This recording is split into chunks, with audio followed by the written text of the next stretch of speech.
considera uma pessoa salva por Cristo? Você tem certeza absoluta disso?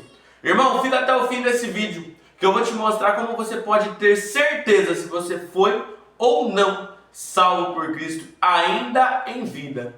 A paz do Senhor, eu me chamo Irineu e estamos começando mais um vídeo de ensino da nossa semana.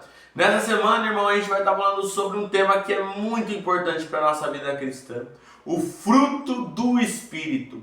E nesse estudo, eu não quero só falar por cima de cada fruto, mas a minha intenção aqui é que a gente possa se aprofundar nesse universo que cada um desses frutos nos mostra. Irmão, se tem uma coisa para a qual Cristo nos chamou quando nos salvou, foi para que nós sejamos transformados. Cristo não te salvou para você se manter como você está. A maior evidência que há de uma pessoa que foi salva por Jesus é a mudança do caráter, é a transformação dele, é a produção de frutos. Jesus mesmo disse que toda árvore que não produz bom fruto é cortada e lançada ao fogo. Mas qual é esse fruto, afinal de contas? Muitas vezes a gente fala, mas tem que produzir fruto. Qual que é esse fruto? É o fruto do Espírito.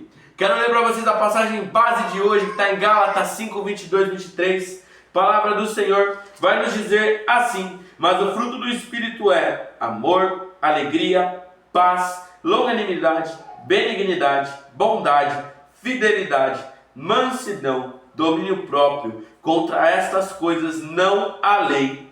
Irmão, quando a gente está falando de fruto do Espírito, a gente está falando do caráter de Cristo. Quando a gente fala do fruto que nós temos que produzir, significa que nós temos que nos tornar semelhantes a Cristo. Nós devemos ser imitadores deles. E o fruto é a evidência de que nós de fato estamos nesse caminho de nos tornarmos imagem e semelhança do nosso Senhor e Salvador. Irmão, então, visando isso, você tem que sempre ter isso consciente na sua mente. Toda vez que a gente fala de fruto do Espírito, nós devemos olhar para a vida do próprio Jesus, sobre o que a Bíblia relata sobre ele. E claro, outros exemplos que nós temos ao longo da Bíblia, mas o principal deles é Jesus Cristo. E ver como ele agia, como ele se portava, o que ele pensava, para que nós possamos de fato ter esse fruto dentro de nós. O fruto do Espírito é a ação do Espírito Santo no nosso interior, mas nós devemos dar liberdade para que ele nos transforme. Hoje eu quero falar dos 3 primeiros frutos dessa lista, que tem 9. Os 3 primeiros frutos são amor, alegria e paz. Quando a Bíblia nos fala que nós devemos ter o amor, ela está falando do amor de Cristo.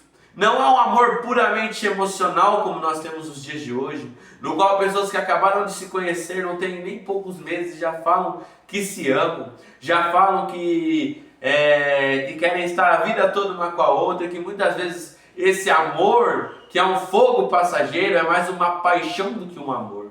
Não é um amor também por puro interesse, no qual quando você ama a pessoa, quando ela tem algo a te dar em troca, mas quando ela não tem nada a te dar em troca, esse amor se esfria. Esse amor que o mundo tem perdido, porque tem se apegado a um amor falso, um amor puramente de aparência e interesse. Não. Quando nós estamos falando do amor, a gente está falando do amor de Cristo, um amor sacrificial, um amor tão intenso que é capaz de dar a própria vida pelo irmão, um amor que é capaz de abrir mão da própria razão para que uma discussão não crie um rompimento de relacionamento, um amor que é capaz de muitas vezes deixar de fazer o que gosta para agradar o outro, um amor que coloca o outro em primeiro lugar e não a si mesmo em primeiro lugar, um amor que acima de tudo coloca Deus acima de tudo e acima de todos, e coloca o Senhor como de fato o centro da vida. Esse é o amor que a Bíblia nos chama para ter. Esse é o amor que eu e você, enquanto cristãos,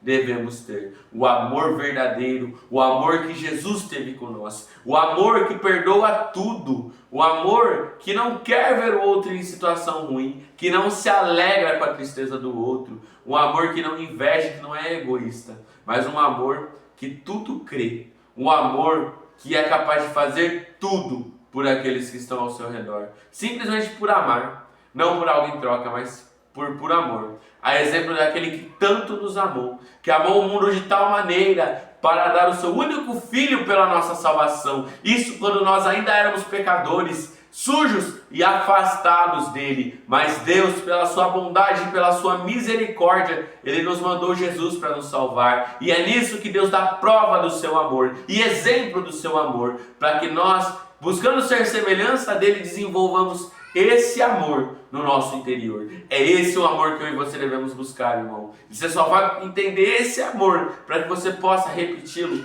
por meio da palavra. Você precisa conhecer quem te amou.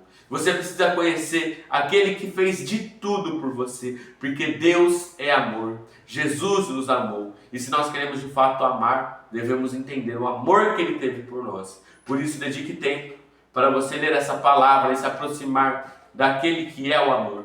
O segundo fruto, a alegria. Não uma alegria passageira como a que o mundo tem por aí. Não uma alegria de um momento, de uma situação que muitas vezes ela está bem naquele momento, mas quando passa o momento, aquela alegria rapidamente se transforma em tristeza.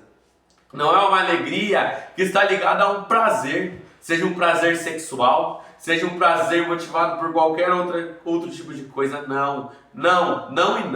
A alegria do Senhor é uma alegria que lembra da salvação. É uma alegria que lembra do que o Senhor fez por nós, do sacrifício de Cristo na cruz. É uma alegria que mesmo no momento de aflição, mesmo no momento de dificuldade, mesmo nos momentos mais tristes, ainda se alegra, ainda fica feliz. O Senhor Jesus é o maior exemplo de alegria que nós temos, e nós devemos buscar essa alegria. E a verdadeira alegria você não tem em pessoas, você não tem em lugares, você não tem em coisas. A verdadeira alegria está única em Cristo. Só Cristo preenche, só Cristo é capaz de fazer isso em você. Então, irmão, quer sentir alegria? Dedique mais tempo a Cristo.